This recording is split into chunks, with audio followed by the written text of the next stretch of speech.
দেখতে পাচ্ছেন আমাদের প্রেস ব্রিফিং আজকে আপনাদের সামনে কথা বলবেন বাংলাদেশ জামাত ইসলামীর সম্মানিত অ্যাসিস্ট্যান্ট সেক্রেটারি জেনারেল নির্বাহী পরিষদের সদস্য মাওলানা আবুল হাসনাত মোহাম্মদ আব্দুল হালিম।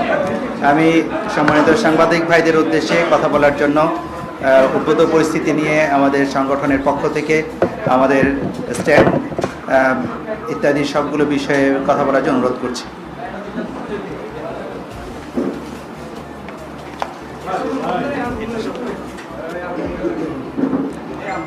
বিসমিল্লাহির রহমানির রহিম নাহমাদুহু ওয়া নুসাল্লি আলা রাসূলিল কারীম আম্মা বা'দ।